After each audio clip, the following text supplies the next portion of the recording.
Welcome back to MSU Tonight. We are joined in the studio by Matthew Kreider, Movement Director for Woman in Black. Thank you for joining us. Oh, sure thing. Why did the theater faculty choose Woman in Black to open this year's season? Well, the director of the show has a real soft spot for ghost stories and monster stories and horror movies, so I think she just got a little excited about the idea of being able to put one on stage. It also offers some neat challenges for the actors. What is the plot of the play and who are the main characters? Well, the original story of The Woman in Black is about a young solicitor named Kipps who's called to take over after an old reclusive widow dies and to deal with her estate. And when he goes there, some rather strange things start happening. It's a haunted house with this woman in black who terrorizes everybody in the city.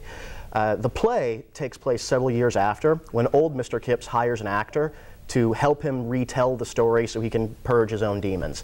And they have a little bit of a tough time with it. What is the most unique and interesting thing about this play? I would say it's the fact that, in particular, two of the actors have to play close to 20 or 30 roles, and they have to move in and out of them very, very quickly on stage. It's also a pretty effects-heavy show. Just about everything you see on stage has some little hidden surprise waiting to startle you. How did you help the actors in the cast as the movement director? Well, a movement coach is called in usually if there's any stunts or stage combat, and there's a few small little falls and rolls and things that I had to help with. But I also dealt with helping these people characterize all of the characters they have to play. They have very little time and very minimal costume changes to switch between any of, a dozen characters. So changing their bodies helps. Mostly, though, I dealt with the woman in black herself and how to make her move in a rather supernatural way. Why should students and faculty come to see this show? It's a ghost story. Come on, those are just fun. It's also a little bit different probably than any show you've seen before. Again, it's live special effects, all sorts of crazy surprises.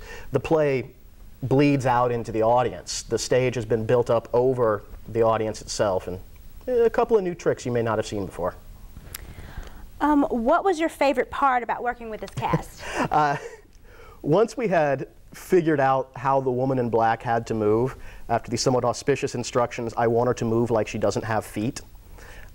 We figured it out. Me and the costume designer had a fun time, and she does look like she's floating everywhere she goes.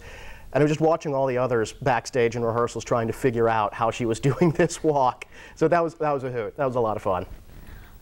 How long has the cast been rehearsing? About a month. It's a pretty short run-up time. I want to say they had 25 rehearsals. That's it. That's pretty short. That's not a lot of time. How has the cast grown on and off stage throughout the rehearsal process? Well, anytime you do a show, you grow a little bit. You get to try out being different people, new things. I'm particularly impressed with how good the actors have become at rapidly and quickly taking on a different character, becoming someone else, making big choices. They've grown up a lot professionally, and they've gotten to be friends. For some, it's going to be close to their last show. For some, it's their first. So it's always a new group of people every time you do a new play, and I think they're having a lot of fun, and I think it shows. Well, thank you for joining us. Of course. It was nice having you. Woman in Black opens tonight at 7:30 at Robert E. Johnson Theater. It continues Friday at 7:30 p.m., Saturday at 7:30 p.m., and Sunday at 2:30 p.m. Don't go anywhere. There's more MSU Tonight on the way.